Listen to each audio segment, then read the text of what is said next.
Os Estados Unidos disseram que ainda há uma proposta para estender o cessar-fogo em Gaza, mas que a oportunidade está acabando.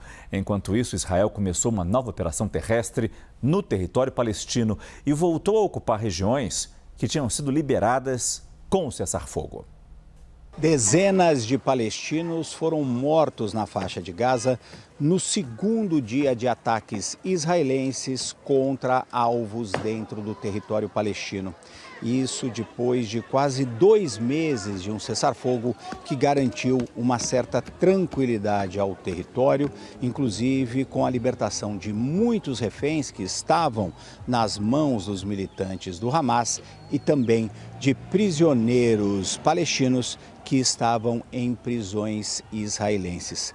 Nestes ataques desta quarta-feira, pelo menos um estrangeiro trabalhador da ONU foi morto num ataque. O governo israelense diz que os seus militares jamais tentaram atingir algum alvo relacionado à ONU e que a intenção deles era atacar militantes do Hamas. O Hamas, pelo seu lado, culpa Israel por esse ataque e pela morte desse trabalhador da ONU. Um ponto polêmico que pode criar muita controvérsia, inclusive internacional. Nesta quarta-feira também, os militares israelenses voltaram a invadir parte da faixa de Gaza. Os militares das Forças de Defesa de Israel retomaram o corredor de Netzarim, que corta a faixa de Gaza de leste a oeste, separando a parte norte da parte sul do território palestino.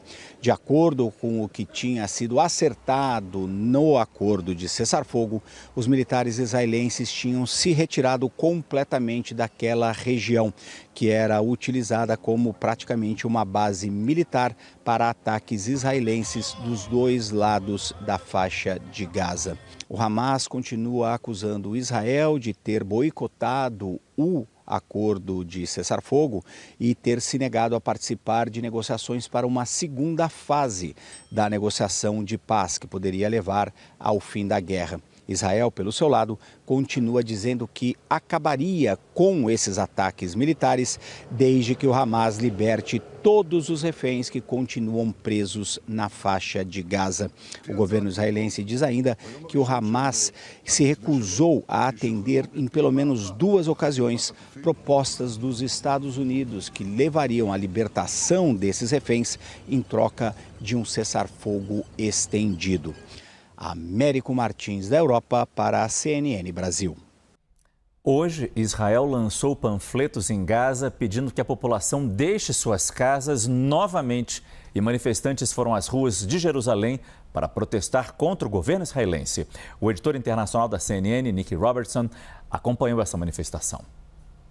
What has happened, I suppose, over the past 24 hours or so since the Israeli government relaunched, in effect, a full-scale attack again on Gaza is it's motivated more people to join the protests. And I was speaking to a lady in the crowd here who was telling me she was here for many reasons, worried about the democracy in the country, worried about the hostages who are still in Gaza. But in part, she was motivated to come out because the Prime Minister, the IDF, have gone on the offensive. The Prime Minister last night saying that any further negotiations with Hamas will be sort of through the full force of the war. What's happening in Gaza is giving not just some Israelis pause for concern, but the international community, not just the withholding of electricity, not just the withholding of aid, but the start of these military, heavy military operations again. And a fear heightened today because the Israeli military, the IDF, have dropped flyers in the northern part of Gaza around a small town called Beit Hanun that's been so heavily damaged in the war so far, where people had returned to during this sort of ceasefire that had been in place. And the warning is evacuate your homes again. So it's almost a reset to pre-January 19, to the ceasefire, where the IDF appears again intent of clearing people out of the north of Gaza.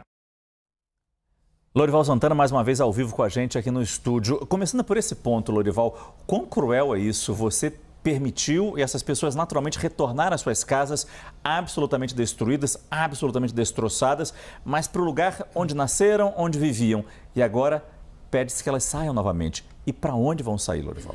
E o pior é que não é a primeira vez, né? Essas mesmas pessoas estão absolutamente exaustas de mais de um ano de bombardeio, quando elas estavam recuperando um mínimo, descansando realmente, recuperando um mínimo das suas energias e contando seus mortos, fazendo o seu luto, elas revivem exatamente o que vinha acontecendo desde outubro de 2023. E o Netanyahu se dirigindo aos palestinos como se eles fossem responsáveis pelo Hamas, como se eles pudessem controlar o Hamas. Isso se chama punição coletiva, isso é crime de guerra. A lei internacional não permite punir civis pela ação de combatentes armados, né?